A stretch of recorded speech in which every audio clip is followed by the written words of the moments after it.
حضرت فضالہ بن عبید رضی اللہ تعالی عنہ نے حضور اکرم صلی اللہ علیہ وسلم سے نقل کیا کہ اللہ تعالی شانہ قاری کی آواز کی طرف اس شخص سے زیادہ کان لگاتے ہیں جو اپنی گانے والی باندی کا گانا سن رہا ہو.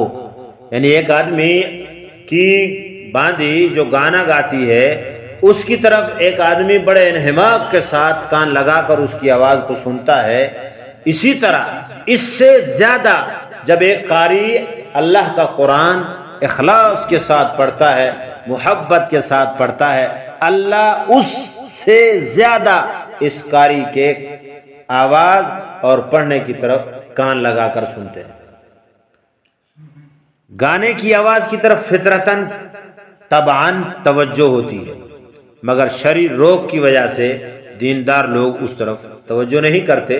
لیکن گانے والی اپنی مملوکہ ہو تو اس کا گانا سننے میں کوئی شرعی نقص بھی نہیں، اس لیے اس طرف کامل توجہ ہوتی ہے. ایک باندی ہے آپ کی، اب تو باندیوں کا رواج نہیں ہے نا، ایک باندی ہے اور باندی بغیر ساز طبلے اور بغیر ڈول باجے کے اپنے مالک کو اگر گانا سنا رہی ہے تو اس گانا سننے جس میں شرک نہ ہو، بکواس نہ ہو، واہیات نہ ہو، فحش چیزیں نہ ہوں، جائز چیزیں ہوں، اگر وہ اپنے مالک کو وہ گانا سنا رہی ہے تو اس گانے سننے سے شریعت نہیں روکتی. صحیح ہے، تو وہ باندھی اس کی اپنی ہے اور وہ اس سے بڑے توجہ سے سن رہا ہے. فرمایا کہ البتہ کلام پاک میں یہ ضروری ہے کہ گانے کی آواز سے کلام پاک نہ پڑھا جائے، ممانعت ہے، منع ہے. ایک حدیث میں آتا ہے ایاکم ولحون اہل العشق، یعنی اس سے بچو جس طرح عاشق لوگ غزلوں کی آواز، عاشق لوگوں کے غزلوں کی آواز بنا کر موسیقی قوانین پر نہیں، اس کا مطلب یہ ہے کہ جس طرح عاشق لوگ اپنے غزلوں میں آواز بناتے ہیں اور موسیقی اس میں شامل ہوتی ہے، اے قرآن کے پڑھنے والے قاری تم عاشق لوگوں کے غزلوں والی آواز میں نہ پڑھو. اسی طرح علماء کرام نے اس چیز سے بھی منع کیا ہے کہ قرآن کو گانے کے طرز میں پڑھنا منع ہے.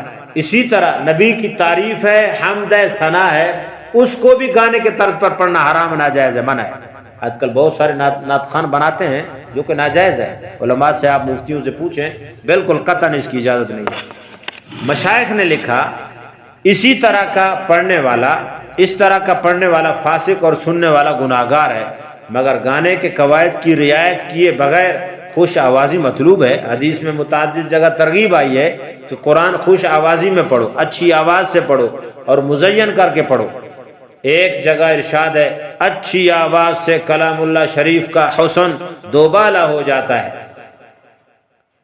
حضرت شیخ عبد القادر جیلانی رحمۃ اللہ علیہ نے اپنی کتاب غنیہ میں لکھا ہے کہ حضرت عبداللہ بن مسعود ایک مرتبہ کوفہ کے نواح میں جا رہے تھے کہ ایک جگہ فساق کا مجمع ایک گھر میں جمع تھا. فاسق لوگ، گناہگار، نافرمان، پلید قسم دے، نشائی مشائی ایک جگہ اکٹھے تھے اور ایک گویہ گانا سنانے والا جس کا نام تھا زاغان، وہ وہاں بیٹھا ہوا گا رہا تھا اور سارنگی بجا رہا تھا.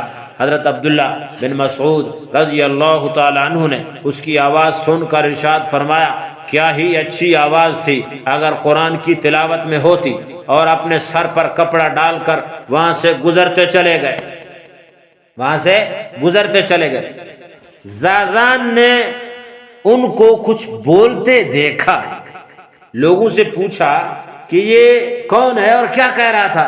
انہوں نے بتایا یہ صحابی رسول حضرت عبداللہ بن مسعود رضی اللہ تعالی عنہ ہیں، اور وہ کیا کہہ رہے تھے؟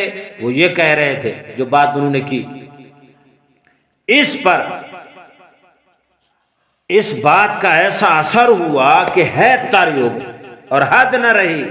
قصہ مختصر، اس نے اپنے تمام آلات موسیقی کو توڑ مروڑ کر پھینک دیا اور حضرت ابن مسعود کے پیچھے چل پڑا، اور اللہ نے اس کو ایسا نوازا کہ وقت کا علامہ بنا. کیا بنا؟ وقت کا علامہ بنا. تو خلاصہ یہ ہے کہ متعدد روایات میں قرآن کو اچھی آواز میں پڑھنے کا حکم آیا ہے اور اس کی تعریف کی گئی ہے۔ اور حضرت حذیفہ رضی اللہ تعالیٰ عنہ کہتے ہیں حضور اکرم صلی اللہ علیہ وسلم نے فرمایا قرآن شریف کو عرب کی آواز میں پڑھو، اقرأوا القرآن بلحون العرب، قرآن کو عربی لب و لہجے میں پڑھو۔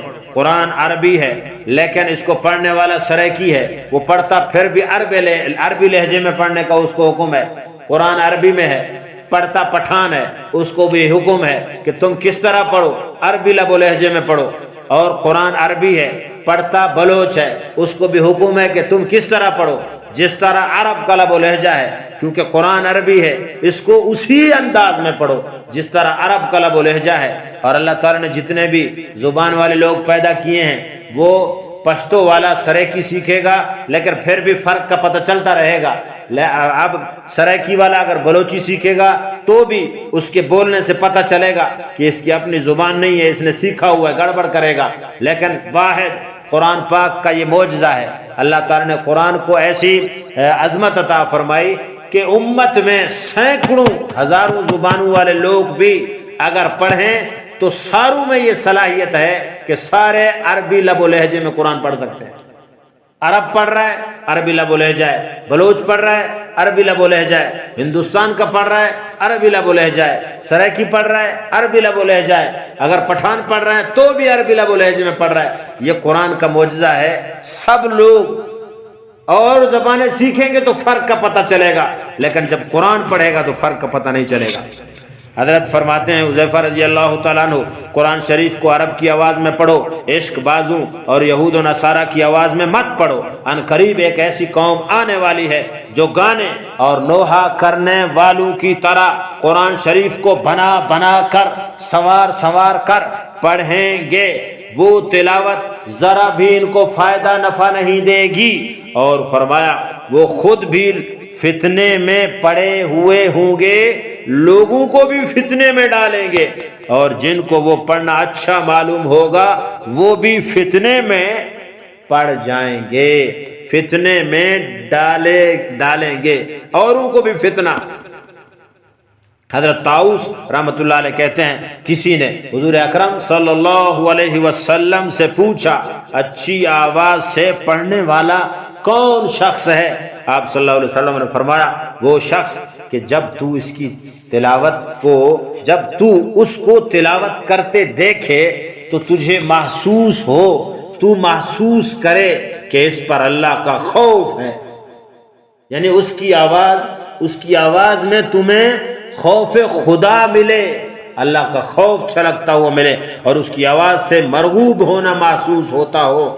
اس سب کے ساتھ اللہ جل وعلا کا بڑا انعام یہ ہے کہ آدمی اپنی حیثیت و طاقت کے موافق اس کا مکلف ہے، یعنی جتنا آپ سے ہو سکے کوشش کرو کہ عربی لب و لہجے میں قرآن پڑھا جائے، کوشش کرو کہ آواز اچھی ہو جتنا آپ سے ہو سکے۔